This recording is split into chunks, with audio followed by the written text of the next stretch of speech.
tą iniciatyvą, iš tikrųjų šauni iniciatyva dalintis žiniomis ir patirtimis, kurios vyksta dabar pasaulyje ir pas mus. Tai apie dirbtinį intelektą, tai iš tikrųjų manau, kad jisai aktualus visiems ir jisai paliečia visus mus įvairiose gyvenimo sferose ir tikrai pravartu ir naudinga žinoti, kas tai yra, kur galima panaudoti. Aš pats su dirbtiniu intelektu susipažinau maždaug prieš metus laiko, tiksliau 22 metų gruodžio mėnesį. Kaip tik pasirodė viešas ChatGPT, dar beta versija. Aš tada kažkaip prisijungiau ir pažiūrėjau ir tada man buvo wow. Iš tikrųjų galvojau, čia kosmosas. Vat tada tikrai galvojau stogą nunešė, kaip pradėjau naudoti ir žiūriu, kokios galimybės, kiek čia visko galima. Ir aišku, kai visą laiką būna, kai aukštai emociškai šoki, tai tada paskui žemai krenti. Ir per laiką taip ir įvyko. Matyt, gyvenime taip yra, turi būti balansas, kad tas didelis toksai entuziazmas po to sustatė viską į savo vietas. Labiau paaiškėjo, kas tai yra per žvėris. Na ir aišku, tos galimybės be abejo nesumažėjo ir nuo to įrankiai nesumenkėjo, tačiau vartotojams jie tapo labiau apriboti ir prie jų priėjimas tapo toksai jau labiau, sakykime, limituotas su tam tikromis ribotomis galimybėmis. Tai man pradžioj teko gal pabandyti tas, sakykime, tokias labiau neribotas galimybės, kai ten tik tai atidarė ir nieks nieko nekontroliavo. Ir ten buvo galima, tikrai beveik beleką. Aš ten visas ataskaitas galėjau parašyti tenai. Aišku, ten su įvairiais haliucinavimais, nugrybavimais, bet jeigu sutikrini, bet aš turiu minį, kad ten buvo galimybės didelius kiekius informacijos pateikti užklausose, nebuvo ribojama nei tokenai, nei kažkas tokio. Na, tokenas tai simbolis arba žodis, čia ten yra savaip tas mašininis mokymasis supranta tos tokenus ir tai neuroniniai tinklai, aišku, komunikuoja per tokenus. Aš gal truputėlį papasakosiu, bet labai daug apie tai, apie teoriją nepasakosiu, nes pasiruošiau šiandien daugiau tokius praktinius pavyzdžius parodyti. Gana paprastus, tiesiog kaip aš naudoju kasdieninėme darbe dirbtinį intelektą. Ir kokios yra, sakykime, jo galimybės. Na ir aišku, įdomu sužinoti ir apie jūsų patirtį. Tai pradžioje aš čia instaliavau Polą, tai gal dabar tiesiog užduosiu Polo klausimą. Labai paprastai parašysiu, ar naudojate DI ir viskas, ar naudojate. Tai opcija bus taip ir ne.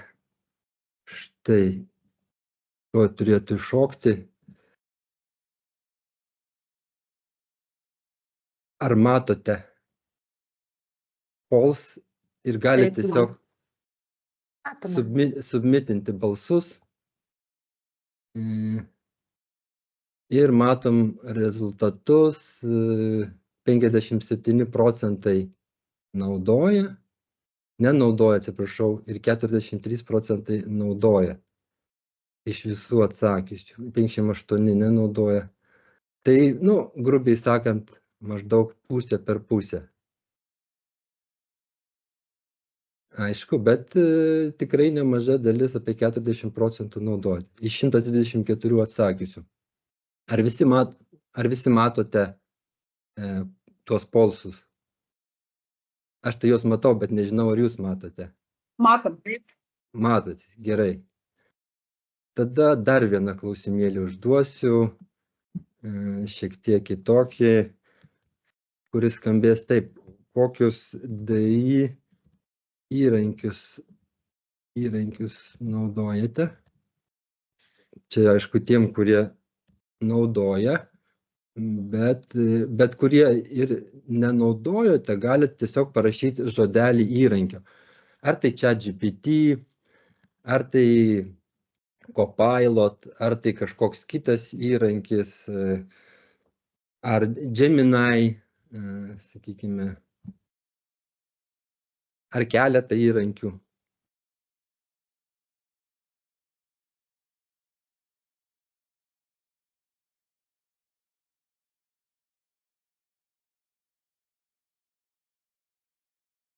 Taip, ir mes matome, čia kaip čia pasididinti reiktų, tą pulsą išnešti.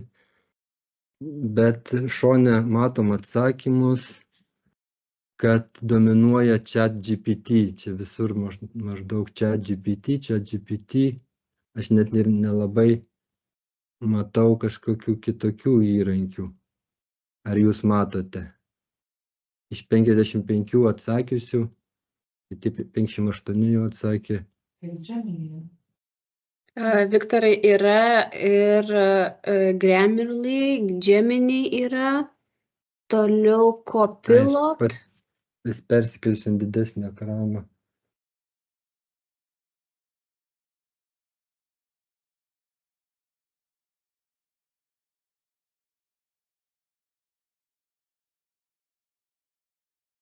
Taip, matosi, kad jo daugiausiai 12 ar daugiau čia atsakymų ChatGPT.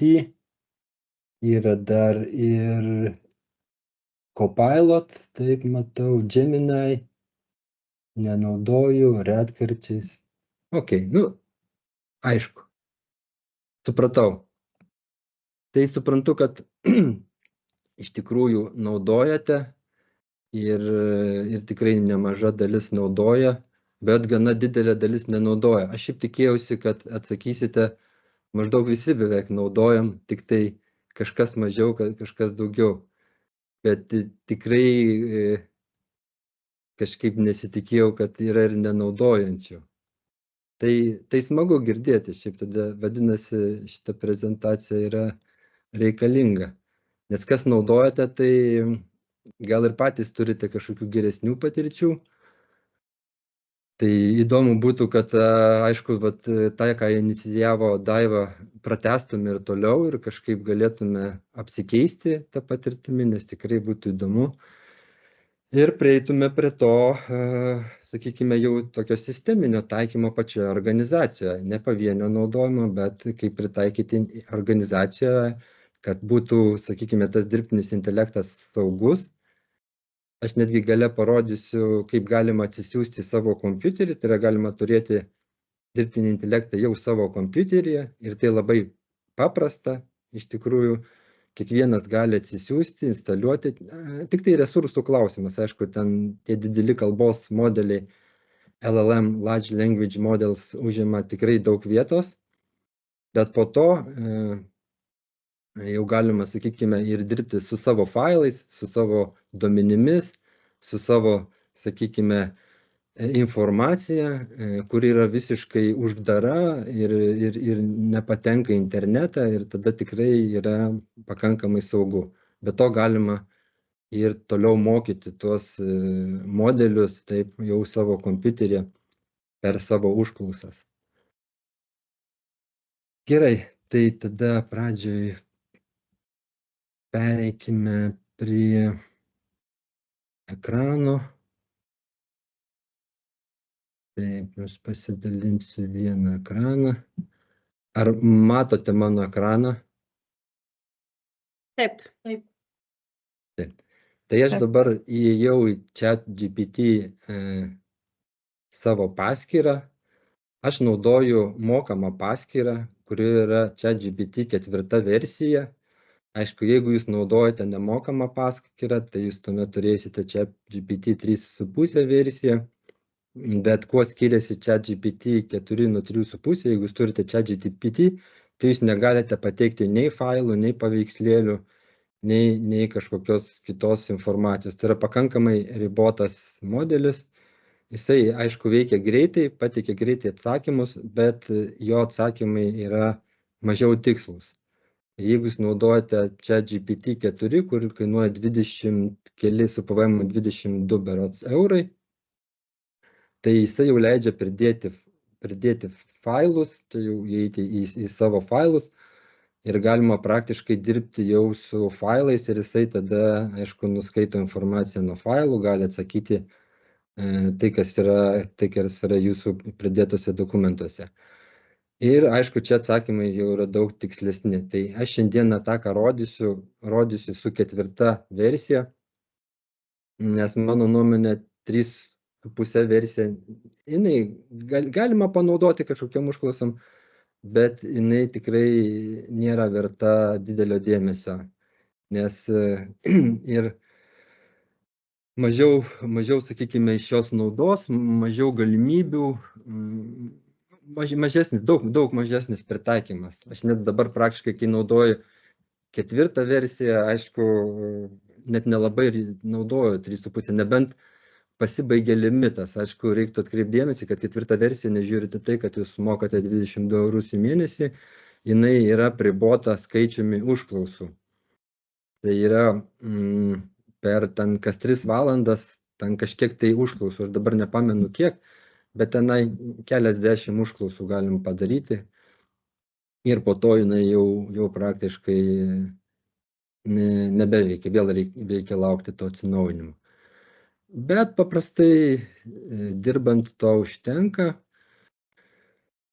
Va, ir, sakykime, pradžioje aš galvojau padaryti prezentaciją, bet galvojau, kam čia daryti prezentaciją, jeigu dirbtinis intelektas viską gali padaryti už mane. Tai iš tikrųjų dirbtinis intelektas tam ir sukurtas, kad jisai palengvintų žmogaus darbą.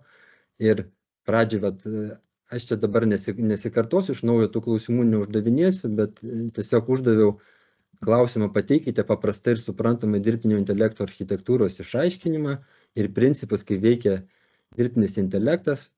Na, jisai gana paprastai ir pateikė. Pirmiausia yra duomenys, apdoroja duomenys, tada mokosi iš tos duomenimis per algoritmus, daro išvadas ir tada optimizuoja ir tobulina. Na, atrodo paprasta, bet aišku, čia gal nėra taip paprasta suprasti. Ne?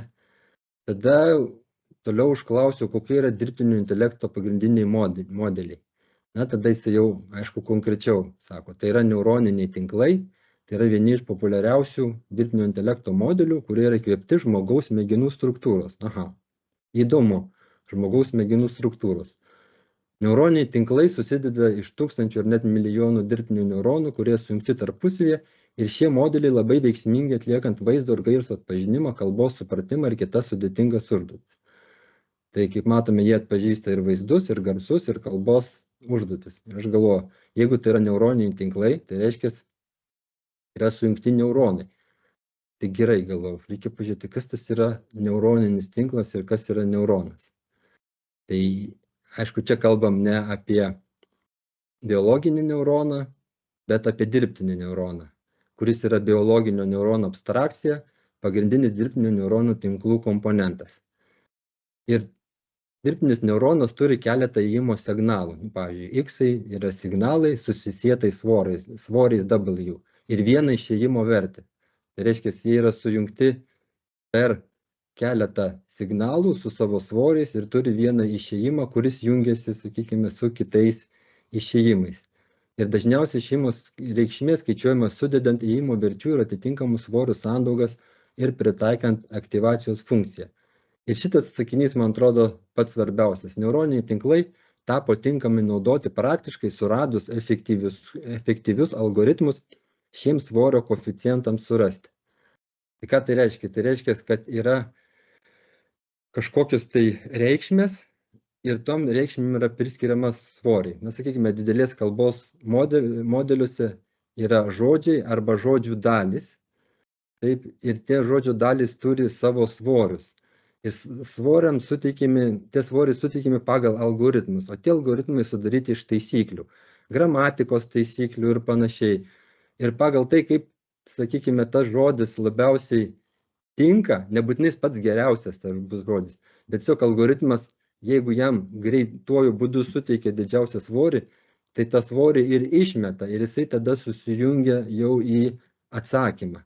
Tai iš esmės tokiu principu ir veikia dirbtinis intelektas. Tai jisai neduos pačio geriausio atsakymo, nes tų neuronų ar tų tinklų, tų dirbtinių neuronų yra begalės ir ten, ten yra milijardai ir panašiai.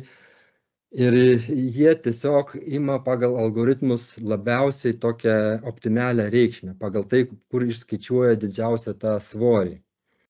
Ir aišku, tada tie neuroniniai tinklai, ten jiems apmokyti naudojama sustiprinto mokymosi modelius, kur atliekami įvairios užduotis ir tada jiem yra... Reikšmė per erą išeities duomenį ir tau žodį tą suranda.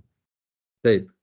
Ir suranda pagal tą žodžio reikšmę, tada mašininiai mokymosi modeliai, baziniai algoritmai ir yra tokie giliųjų mokymosi modeliai. Taip, ir giliųjų mokymosi modeliai, deep learning models. Niekas nesupranta, ką čia dėti. Tadai, norėjot kažką pakomentuoti?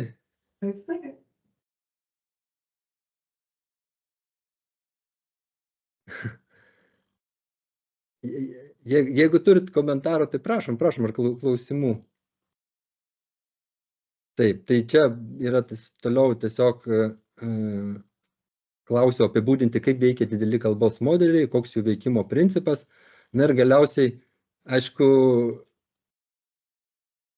paprašiau, pateikite konkretų pavyzdį, kaip dideli kalbos modeliai sudaro sakinį. Tai galvoju, va čia tada tiesiog, na, techninio žargono nesuprantantiems žmonėms galima tada užklausti ir pats ChatGPT tegul ir atsako, kaip jisai sudaro sakinį. Tai va, taip, čia yra paprasčiausiai paaiškinta, kad, tarkim, vartotojas pateikia modeliui pradinį sakinių fragmentą. Kai saulė leidžiasi dangus. Tada modelis analizuoja pateiktą tekstą ir bando suprasti, kokią informaciją vartotojas pateikė. Tai jisai supranta iš konteksto, kad kalbama apie saulės leidimąsi ir dangaus vaizdą. Tai jis jau supranta kontekstą. Tada yra naudojamas dėmesio mechanizmas, kuris padeda nustatyti, kurie iš tų žodžių pagal svorius yra svarbiausi kontekste ir tada toliau leidžia nuspręsti, kurie tolimesni žodžiai gali būti logiškai ir stilistiškai tinkami.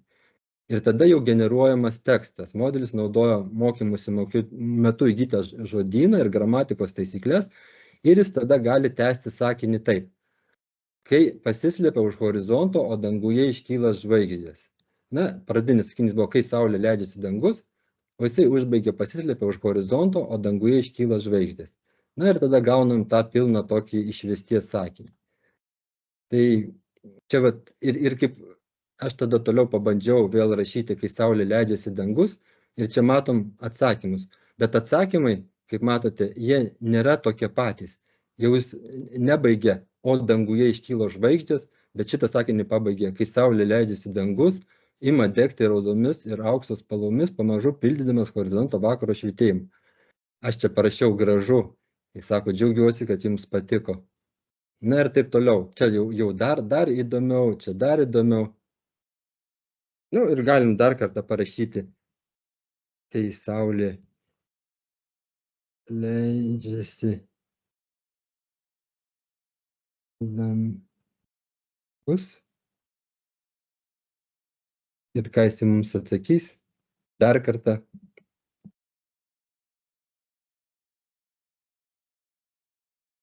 Nusidažo įvairiomis dramatiškomis, jau dabar dramatizmai dėjo dramatiškomis oranžinės ir raudonos spalvos atspalviais, sukurdamas hipnotizuojantį vaizdą.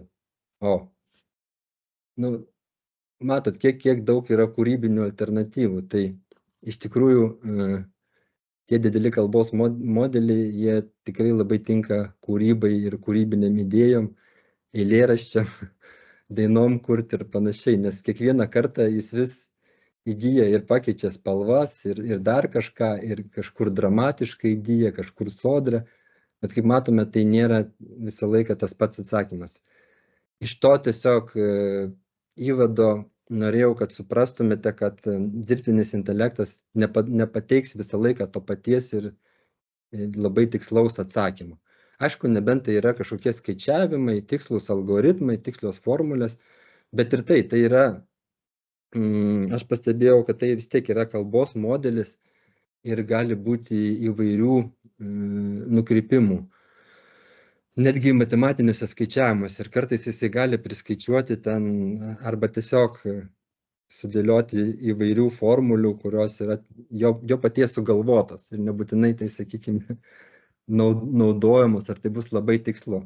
Bet daugeliu atveju, aišku, vis tiek tai yra tie modeliai jau apmokyti ir matematika, ir programavimas, ir kiti dalykai jau iš tikrųjų yra gana tikslus ir juos galima naudoti. Tai va, tai aišku, čia dar paklausiau tokių dalykų kaip dirbtinio intelekto taikymas gairės. Iš pradžių paprašiau, kad pateikti gairės prezentacijai. Na va, jeigu jūs norite, sakykime, daryti prezentaciją, jūs paprasčiausiai galite parašyti, parenkite gairės prezentacijai, iš ko sudėtų turėtų būti mano pranešimas, ką paliesti. Na ir jisai tada padeda įvedasi dirbtinį intelektą, kas yra, kokie populiariausiai įrankiai papasakoti, tendencijos, praktinis taikymas, prognozavimas, analizė, automatizuoti procesai, asmenizuota patirtis, kur galima taikyti dirbtinį intelektą. Na, čia jis pateikė, kad sveikatos priežiūrai, diagnostikai, nes atpažįsta vaizdus, gali skanuoti, pavyzdžiui, rentgeno nuotraukas, diagnozuoti ligas, arba finansų sektoriui rizikas analizuoti, prekybai, transporte, gamybai, procesų automatizavime, švietime, mokymuose, automatiniam vertime, begalė. Aišku, toliau galim tęsti generacijas, gali čia generuoti be galo.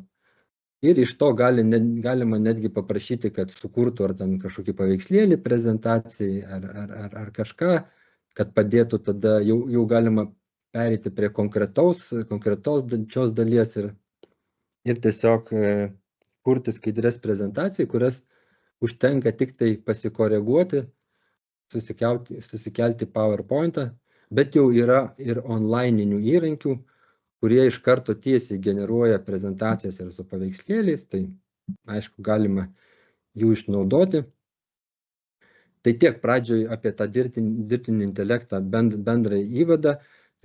Toliau dar truputį apie ChatGPT, nes aš iš tikrųjų bandžiau naudoti įvairius įrankius, bet vis tiek apsistojau prie ChatGPT, kadangi, aišku, turiu mokamą versiją. Ir Viktorai, mes turime ranką pakeltą, klausia Viltenis. Prašau. Turbūt nesimato, ar ne, kaip prezentuojat? Jo, pas mane buvo sutraukta, dabar jau matau. Ai, tai viskas tvarkoja, žinot, aš norėjau paklausti šitie modeliai ir jūs taip pasakojat, ką čia galima su jais nuveikti, bet jie tiesiog gali pameluoti ir mes niekada nežinom, turi tokią savybę. Ir praktiškai nieko, ką jie čia parašo, negalim tikėti, ypatingai darbiniam kontekste naudojant.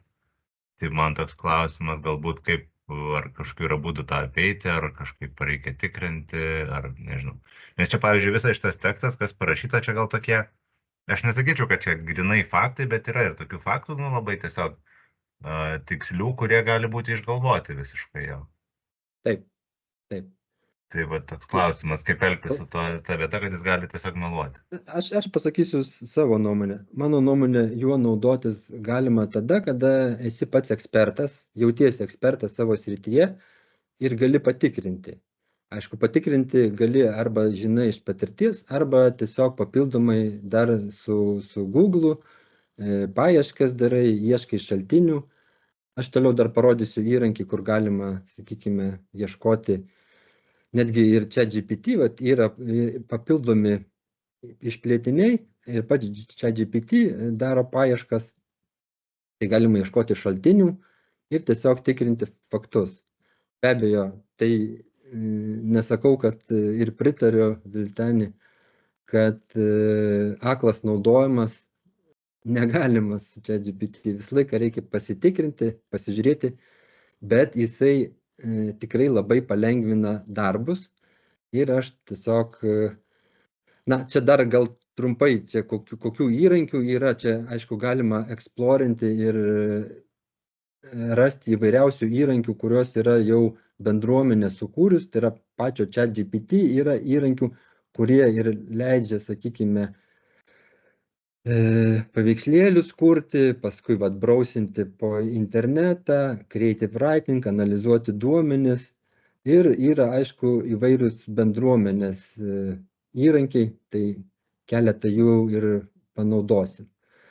Tai dabar tokie praktiniai pritaikymai. Na, pavyzdžiui, vat čia yra mano paštas, aš gavau, sakykime, žinutę iš kolegos, aš turiu pasidaręs automatizavimą, kad aš užseivinu, aišku, reikia pasižiūrėti, kad tai nėra kažkokie tai konfidencialūs duomenys, be abejo, kaip sakau, visą laiką reikia įvertinti ir dirbti su galva, bet matau, kad čia yra tokie pastebėjimai analitiniai apie duomenis, kurie yra vieši, tai aš tiesiog viską užselektinu ir vieno mygtuko paspaudimu iš karto pas mane yra suformuota jau, kad tai nueina į užklausą ir išmeta atsakymą. Ir aš tada tiesiog jau neskaitydamas gaunu atsakymę santrauką apie žemės turto grupių ir tarifų analizę. Tai man užteko tik tai pažymėti tekstą ir vieną mygtuką paspausti, kad aš gaučiau santrauką. Ir bet kurį tekstą, kurį turiu kompiuteryje, kad negaišti laiko, daug neskaityti, aš galiu gauti santrauką.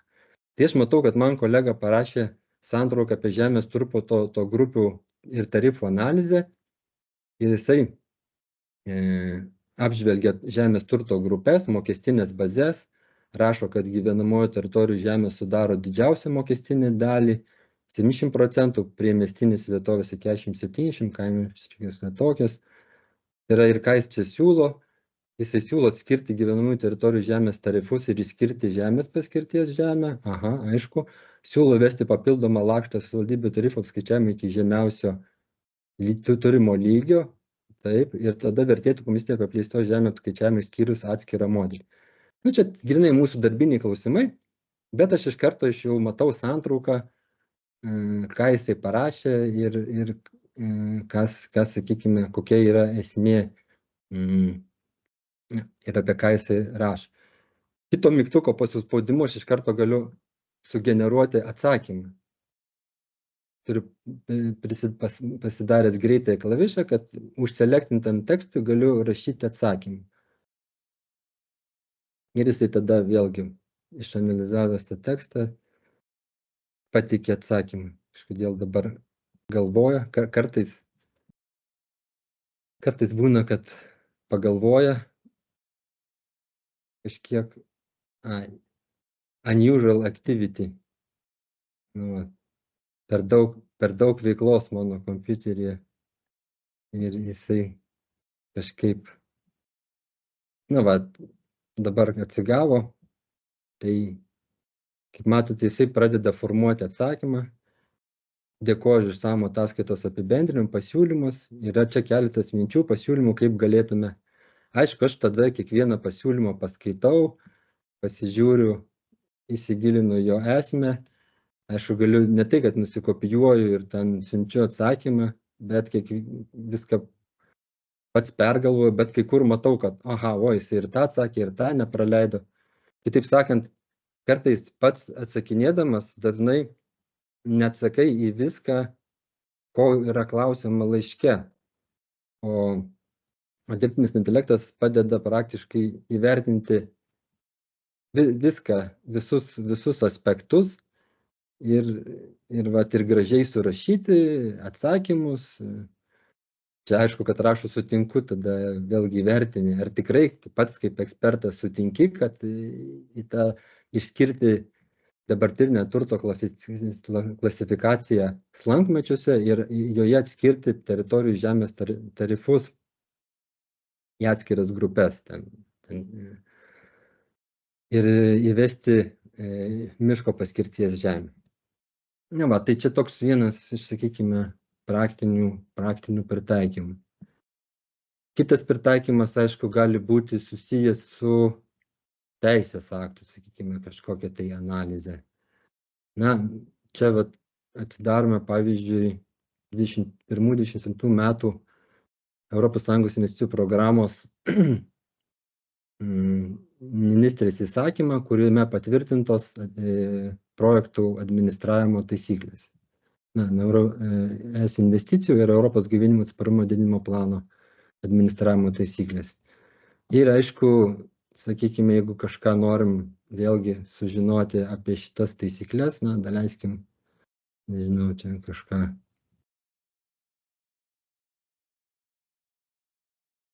Na, sakykime, bet koks 7 skyrius užselektinu.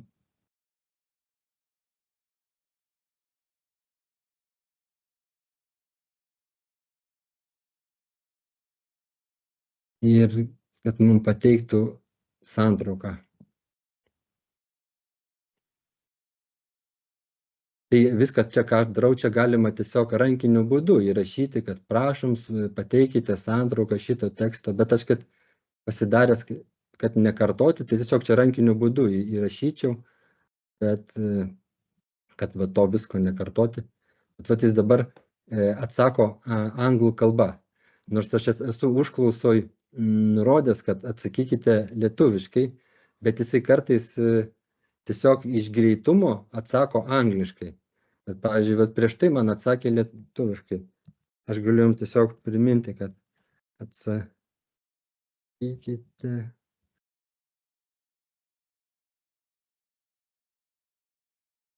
Aišku, su juo reikia žaisti kaip su vaiku, nes, nu va, tai dabar jis jau santrauka 7 skyriaus lietuvių kalba. Tai aš noriu pažiūrėti, ką jisai reglamentuoja.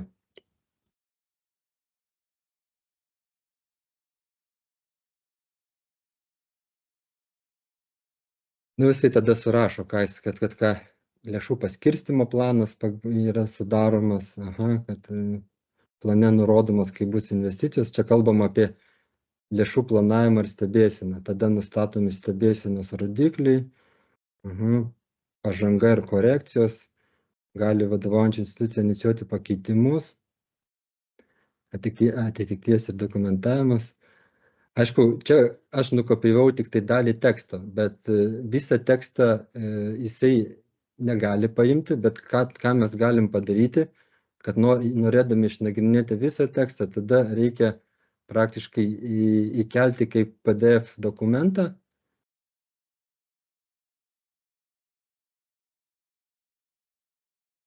Bet čia, kad greičiau būtų, tai aišku, kai visas tekstas, tai tas atsakymas gali... Nu, va, ir mes matom, kokie yra pagrindiniai punktai iš viso to teksto, kad yra sudaromas lėšų planas, atitikties dokumentams, rizikos valdymas, finansų valdymas. Pavyzdžiui, man, aišku, dar toliau galim generuoti, bet, pavyzdžiui, man įdomu, kokios CPV funkcijos. Pateikite lentelėje. Tiesiog kokios CPV funkcijos pateikite lentelėje. Kad iš to konteksto, va, ir jie iš karto, jisai iš to konteksto aprašo, kokios yra.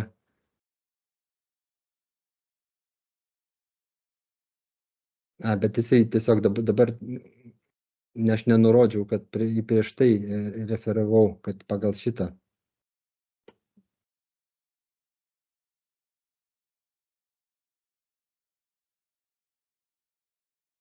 Pateikite, kokios CPV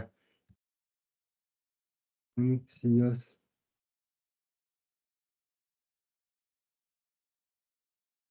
Ministrės įsakyme.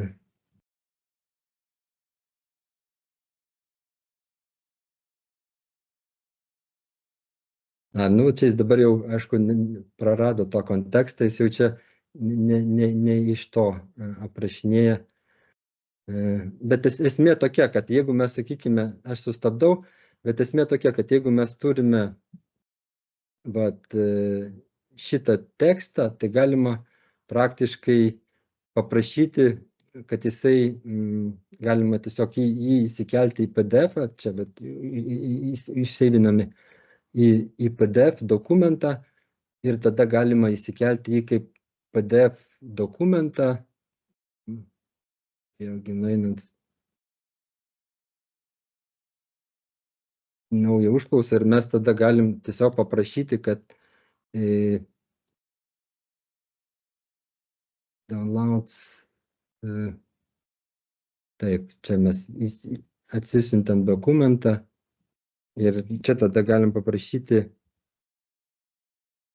surašykite pagrindinės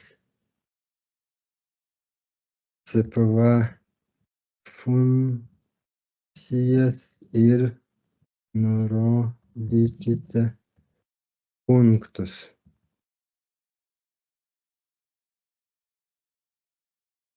Lentelė, parašysim lentelė. Na, sakykime, tiesiog lentelėje norim surašyti CPV funkcijas, nurodyti punktus ir terminus. Nu, jeigu yra terminai, sakykime, gal čia yra kažkokie nurodyti terminai, mes norim sužinoti, kokie yra pagrindiniai funkcijos ir terminai.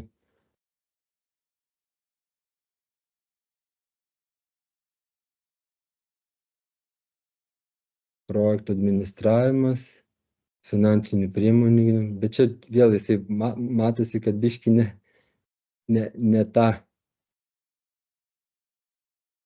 Gal tam dokumente CPV nėra minima kaip CPV, o kažkokiu kitus įvestų trumpinių, ne trumpinių, o pavadinimų. Tai dėl to gal ir neranda. Ne, prieš tai prieš tai rado. Nu tai va, tai čia tiesiog dar kartą įrodymas, kad va čia aš galiu grįžti ankstesnę užklausą, va, čia va, irgi panašiai. Aš buvau užklausęs, išrinkite punktus, kur paminėtas CPV ir surašykite juos į lentelę. Tai juos išrinko. Šitą CPV informuojama apie regioninį planą, CPV pareigojama pakartotinai vertinti projektą, tą CPV pateikė visą projektą su jais informacija investis. CPV, paskui parašiau jam, jūs neišrinkote visų punktų iš taisyklių, tik keletą. Tada jisai vėl, tada daugiau pradėjo rinkti tų funkcijų. Tada prašiau, kad tęskite ir jisai vėl tada kažkiek ten pradėsi funkcijas. Na, iš esmės, aišku, toksai yra kaip ir, tokia yra galimybė, bet aišku, tas turi būti tikrai prižiūrima žmogaus ir aišku, sakykime, vėlgi, turint kažkokius va tokius dokumentus, tai jisai gali padėti išrinkti arba, na, suvestinės tai tikrai labai gerai daro, kad teksto, jeigu reikia padaryti suvestinę. Na, kitas pavyzdys gali būti, čia, pavyzdžiui, ChatGPT turi irgi ten kitokių tų galimybių ir, pavyzdžiui, mums reikia kažkokią tą informaciją pasižiūrėti iš YouTube ir yra, čia galima rasti tokį kaip YouTube, nu va, čia yra daug įvairių įrankių, bet aišku, galim pažiūrėti, kur, sakykime, tokie populiaresni, pavyzdžiui, YouTube, šitas įrankis, jisai leidžia generuoti suvestines apie video. Tai aišku, pavyzdžiui, jeigu ten, na, sakykime, sekam kažkokią informaciją, na, pavyzdžiui, va, šiandien prieš 2 valandas, čia prieš keletą valandų pasirodė Video Essential AI Research Assistance Tools Transforming Research Today. Va, tai aš, sakykime, noriu šitą nežiūrėti, bet tiesiog man įdomu apie ką čia, tai aš nusikopijuoju URL ir tada įdedu, įklijuoju į šitą YouTube summarizerį, kuris summarizuoja tą informaciją. Ir tada jisai klausia, ar galima, ir jisai man tada pateikė santrauką, kas šitame video. Tai va, aišku, galima paprašyti, kad jisai, aš nieko neparašiau, bet galėjau parašyti, kad jisai summarizuotų tą reziumuotų lietuvių kalbą. Bet aš matau, kad jisai apie semantinius paieškos įrankius kalba, consensus, elicit and sias. Tada web toolsus ir dar parašo, vat, ką šitie toolsai daro, consensus, sias, perplexity. Ir netgi tada jis dar man siūlo toliau, kad galima toliau klausti, kad kokią vaidmenį a research assistant likes yes plain arba how does Perplexity handle queries that are not strictly academic. Bet, pavyzdžiui, kaip Perplexity užklausas apdoroja, kurios nėra griežtai akademinės. Tai man užtenka čia tada parašyti tik tai antrą numeriuką ir jisai tada galima tęsti šitą klausimą.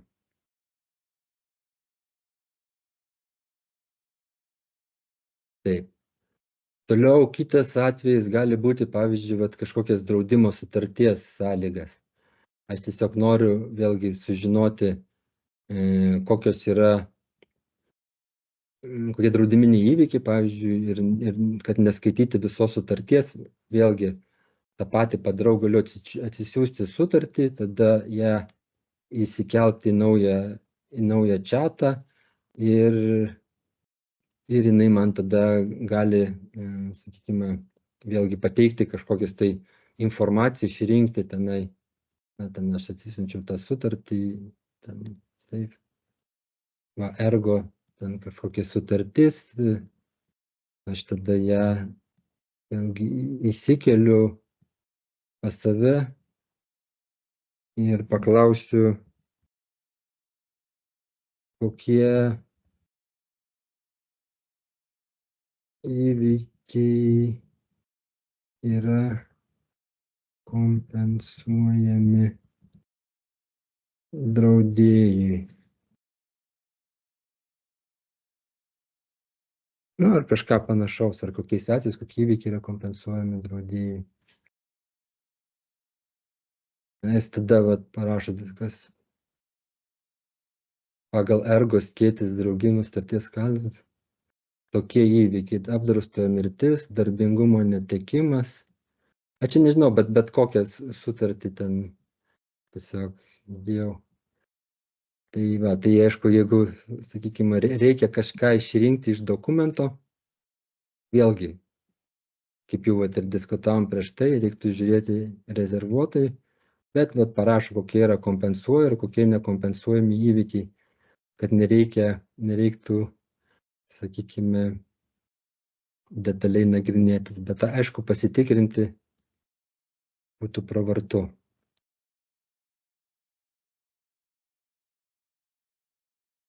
Taip, taip pat galima, sakykime, aišku, ir nuėjus į kažkokį tai tinklapį cpva.lt, nusikopijavus jo URL,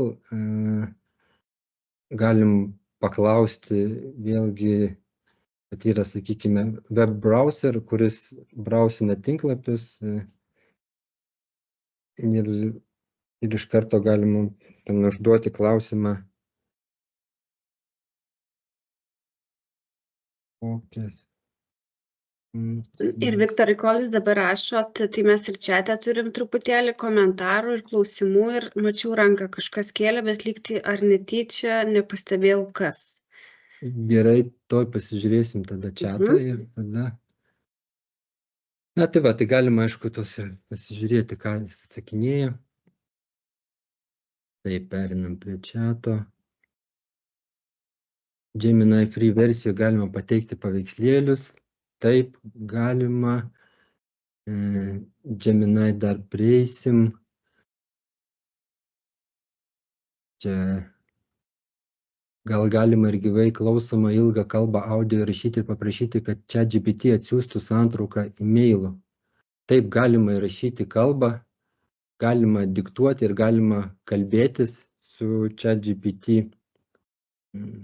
Aš netgi galiu pademonstruoti, pavyzdžiui, čia telefonu irgi yra ChatGPT, gal nelabai matosi, ChatGPT, aš galiu tiesiog jo paklausti, kokie rinkimai šiemet numatomi Lietuvoje.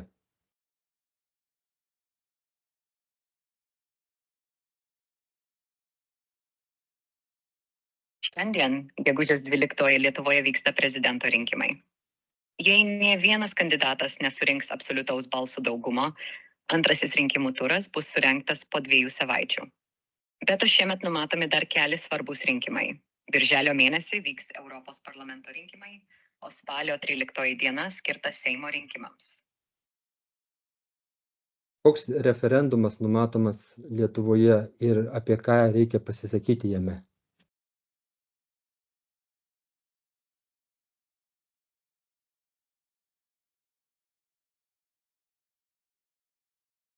galvoja.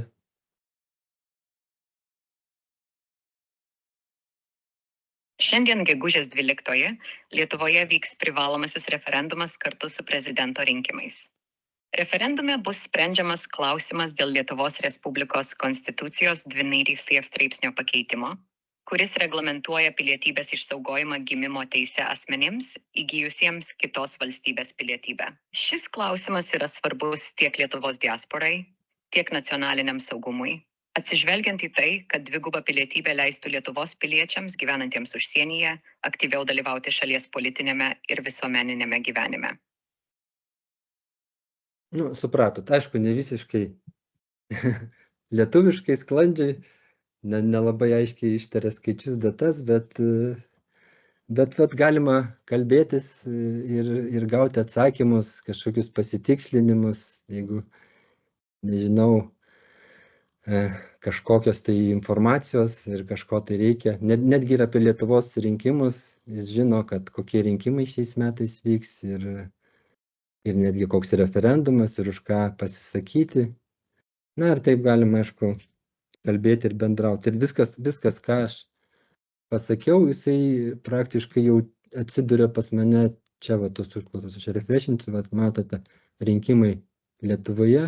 Tai ką žodžiu paklausiau, va, jisai ką atsakė. Aišku, jisai parašė šiandien gegužės 12, šiandien ne gegužės 12, bet jis gal norėjo pasakyti, kad šiemet gegužės 12 vyks rinkimai ir koks referendumas, ir netgi pateikė šaltinius, iš kur jisai tą informaciją ištraukė. Tai vėlgi čia tada turim tą visą suvestinę. Tai galima ir tada, nu, tiesiog kalbą įrašyti. Ir tą santrauką gal neatsiųs e-mailų, kaip Mindaugas klausė, bet jie galim nusikopinti ir tada panaudoti e-mailui. Mindaugas kelia ranką turbūt, tai gal nori patikslinti, Mindaugai? Taip, kaip man irgi toks buvo, kaip ir sakei, klaidydantis pasiūlymas, tai man vis siūlė dirbtinis intelektas, kad Lietuvos nepriklausomybės diena vasario 15. Taip. Na, tai yra, aišku, tų klaidų. Gerai, tai Saulius toliau, čia ar komentaras, šiaip atrodo viskas ok, esu naudojęs proversiją asmeniniam naudojimui, bet verslui ir veiklai abejoju tuo ChatGPT. Tai pritariu Pauliui. Man visada kyla klausimas, o kaipgi su pateikimu duomenų konfidencialumu. Niekas nežino, kur nueina, kur nusėda pateikima informacija failai. Kiek jis saugi, kiek galim pasinaudoti, ar ne, dar nepasitikiu asmeniškai. Na, taip, aišku, tai kaip ir sakiau, nuo pat pradžių reiktų įsivertinti, ar ta informacija nėra konfidenciali, ką tekam ir tik, ką siunčiam, ką teikiam. Ir be abejo, konfidencialios asmeninės informacijos geriau nenaudoti. Bet kaip minėjau, galima tos didelius kalbos modelius atsisiųsti pas save, tada jau jie būtų saugioje aplinkoje. Aurelija klausia, ar darbinėme kompiuteryje galime naudoti ChatGPT. Čia reikia IT skyriaus klausti, jeigu dalyvauja kolegos, gal atsakys iš karto, bet manau kol kas nežinau. Turbūt jeigu naudojat naršyklę, tai naršyklėje galima naudoti, bet kiek tai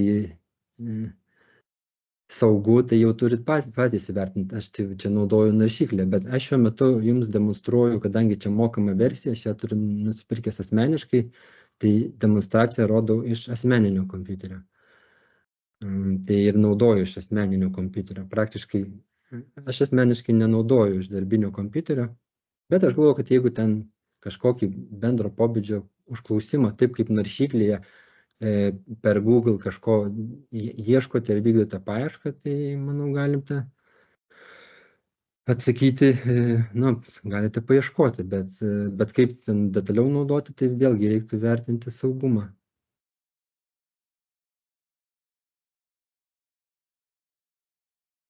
Paulius, kažkoks kainetas. Čia toliau diskusija iš R2D2 Artificial Intelligence.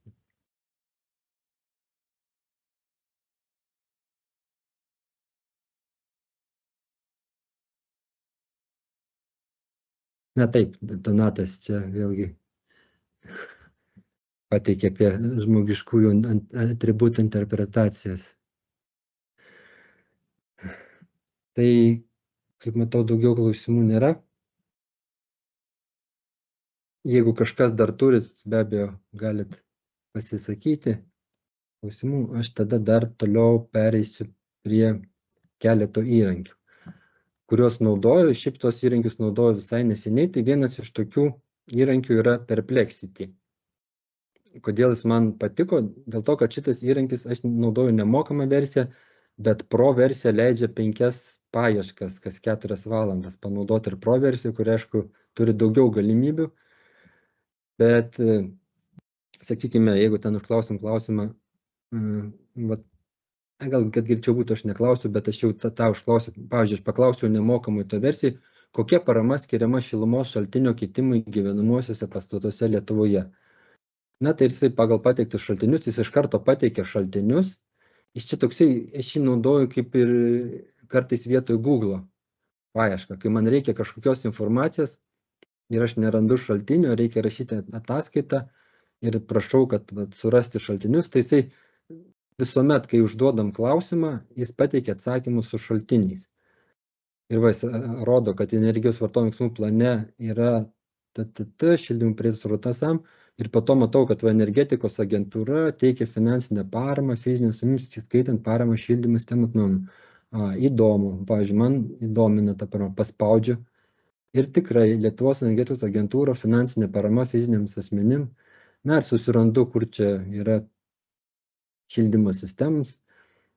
Ir netgi toliau jis tada pasiūlo, kokia parama, tolimesnius klausimus, kokia parama būsto šildymui, kokia parama gyvenamuosiuose pastatuose.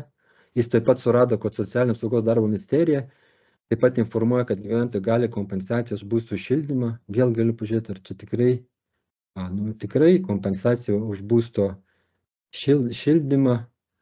Va, ir iš karto, galvoju, visai faina. Iš karto gaunu vienoj vietoj suvestinę apie šilumos šaltinio keitimų užklausiu, bet iš karto gaunu ir apie informaciją apie kitas paramas. Tada dar yra vienas įrankis Claude AI. Jį ne taip seniai naudoju, bet daugelis kolegų jį giria ir internete girdėjau gerus atsiliepimus, bet aš jį dar mažai išnaudojęs. Jisai ir gali produkto prašymus ir išimti ilgus tekstus iš paveikslėlių ir gali kažkokius stilius. Aš kažkiek bandžiau ten dėl duomenų analizės naudoti, bet, sakykime, nesu jo pilnai išbandęs, bet kiek pabandžiau, tai man jisai visai patiko. Jis, sakykime, visai nėra toks tikrai prastas ir jisai turi ir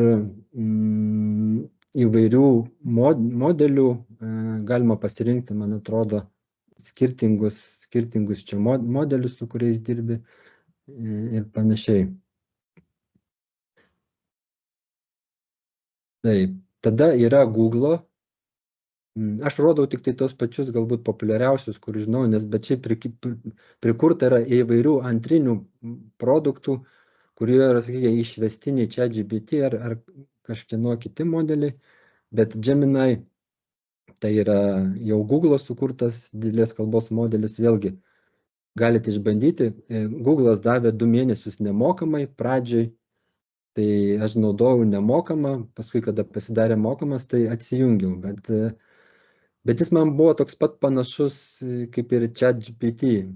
Tai pagalvojau, kad 2 nereikia, tai nežinau, galite išbandyti, bet man kaip ir užtenka ChatGPT su tais visais priedais ir Perplexity paieškai naudojant. Tada yra Microsoft'o Copilotas, bet Copilotas yra paremtas ChatGPT, nes jeigu mes pasižiūrėsim, kad jeigu nori Pro versiją įsigyti, tai paspaudus ant Pro versijų įsigimo, jisai čia, čia prašau, užsiregistruoju. Nesvarbu, bet ant Pro versijos, jeigu norim įsigyti, jis tada nurodo, kad čia yra ChatGPT 4 versija. Ir vėlgi, čia yra vėlgi tas pats ChatGPT, tik tai gal kažkiek paturbintas pačio Microsoft'o, kadangi jis yra įsigijęs OpenAI akcijas. Ir čia va toksai yra video vienas, how to use NVIDIA Chat RTX. Tai yra gana paprasta instrukcija. Jeigu jūs turite kompiuterį, kuriame yra NVIDIA plokštė 30 arba 50 kartos, prasideda ten 3000 ten RTX ar 5000 RTX, tai čia yra instrukcija, kaip praktiškai instaliuoti. Ir tai yra gana paprastai. Tai šitas vyrukas rodo, kaip jisai savo kompiuterio turi failų folderį, tenai apie Kevin Cookie Company ir kaip tada įsinstaliavus, sakykime, vykdoma paieška pačiuose failuose. Pavyzdžiui, jisai paklausia, what is the annual salary of the Safety and Compliance Manager, užklausia, koks yra atlyginimas ir matyti yra informacija apie atlyginimus, jo kompiuterio failę, jis iš kažkokio failo ištraukia informaciją ir iš karto jam pateikia ten informaciją iš jo failo. Ar ten kitą informaciją ir tada toliau video rodo, kaip instaliuoti. Paprasčiausiai iš NVIDIA portalo instaliuoji ir rodo, kad reikia RTX 30, 40 arba 40 serijas turėti NVIDIA RTX. Tai šitas kompiuteris, kur aš rodau, yra mano laptopas ir aš, pavyzdžiui, neturiu, bet mano sūnaus kompiuteris turi. Tai aš kol kas nebandžiau, bet čia mano iš suplanuotų darbų sekantis yra pabandyti įsinstaliuoti. Nes iš to video, kuris rodė, tikrai pakankamai atrodo. Ir čia galima netgi skirtingus modelius atsisiųsti. Bet, pavyzdžiui, Mistral, čia yra NVIDIA's arba ten LLM. Čia skirtingus modelius galima pasirinkti, kuriuos galima naudoti. Arba ChatGLM, kuris netgi kinų kalbą palaiko. Ir ten įvairiom kalbom gali daryti atsakymus.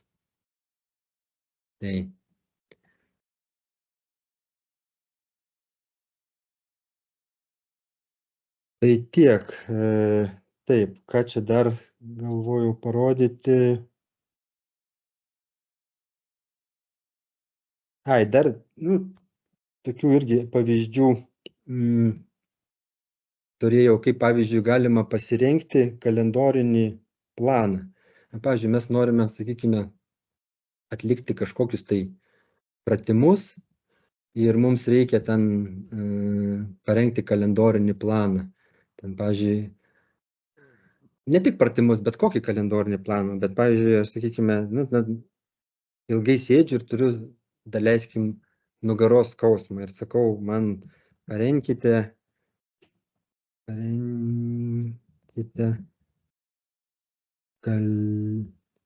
kalendorinį planą ICS formatu nugaros pratimams. Parenkite kalendorinį planą ICS formatu nugaros pratimams. Ir jisai gali parengti praktiškai planą, ir kurį nusikopijavus galiu įsikelti kaip ICS kalendorių ir tiesiog jį po to naudoti savo kalendoriuje. Jis pirmiausia, aišku, parašo ten, kokie ten pratimai. Aišku, čia visokių įsirašė plaukimo, pilvo preso, vilkas ant pilvo. Čia, aišku, reiktų tos pratimus galbūt atskirai paklausti, čia ne vienu užklausu, pirmiausia gal sudaryti, išsiaiškinti, kokie pratimai, planas ir tada tą kalendorių. Bet jisai čia, jis parašo, kad šiuo metu negali ICS failo dėl sistemos ribojimų. Bet aš čia kažkur jį buvau šiandien ryte sukūręs, dabar gal greitai nerasiu, Bet esmė tame, kad jisai, čia aš matau, jisai sukūrė Python kodą, bet man nereikėjo Python kodą, bet jisai nesukūrė ICS kalendoriaus formatu. Tai va, tai vėlgi pastebėjau, kad yra toks dalykas, kad kol Amerika neatsikelia, jeigu dirbi ryte, tai ryte daug tiksliau ir daug geriau viskas einasi. Tai jeigu naudosite, tai toks praktinis patarimas geriau naudotis ChatGPT ryte, nes jeigu pastebėjau, kai po pietų pradedi naudoti, tada prasideda va tokios vėlavimai, nesąmonės, nes matomai atsikelia Amerikos rinka ir ten tikrai labai jisai stipriai naudojamas, apkraunamas, bet dabar aš nematau tos užklausos, gal net ją ištryniu. Nu, žodžiu, jisai tiesiog nesukūrė man to kalendoriaus, bet esmė tame, jisai gali sukurti ICS kalendorių ir tokį buvau sukūręs, kurį po to galiu nueiti į paštą, į savo kalendorius tenai ir ten į mano kalendorių, ten susikurti kažkokį tai papildomą savo kalendorių ir naują ir tenai įsikelti ir ten iš karto nukopijavus ten visą kodą, kaip ICS failą, galima tada turėti, sakykime, jau įtrauktą visą kalendorinį planą. Tai yra tiesiog nereikia tada pačiam kurti ir planuoti tų visų žingsnių. Tai tiek, jau matau 2 valanda, tai aišku, čia galima dar tų atvejų įvairiausių nagrinėtis ir kalbėtis, bet mes šiandien turėjom valandos tokį bendrą prasėjimą. Ir manau, ne pirmas kartas, jeigu bus poreikis ir noras toliau tobulintis ir naudoti, prašau, klauskite, ar galima organizuoti irgi tokius patirties pasidalymus, kaip sekasi naudotis tie, kurie naudojasi. Va, o aš kol kas šiam kartui pasidalinau tokiais keletų atvejų, aišku, ne visais, čia visus sunku ir prisiminti, nes sakau, metus laiko jau naudoju, tai naudoju įvairiai šį, bet su juo reikia, aišku, žaisti ir jeigu ten netinka atsakymai, kaip matėm dabar va, po pietų, aš matau, kad jis po pietų atsakinėja daug prasčiau negu iš ryto. Ir iš ryto man tiksliau ir tą kalendorių sudarė daug greičiau ir ICS failo formatu. Ir jis netgi parašė analizės errored, klaidinga analizė. Nes jisai tada pradeda, matyt, kai yra labai daug užklausų, jisai pradeda labai greitus atsakymus imti, pirmus pasitaikusius, nu ir tada gaunasi, kad nelabai tikslus. Taip, aš asmeniškai planuoju dabar įsinstaliuoti sūnaus kompiuteryje tą asmeninę versiją ir prasibandyti tas galimybės. Aišku, kai prasibandysiu, galima bus galbūt irgi pasidalinti patirtimi.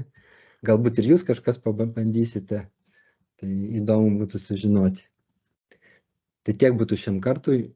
Jeigu turite klausimų, mielai atsakysiu.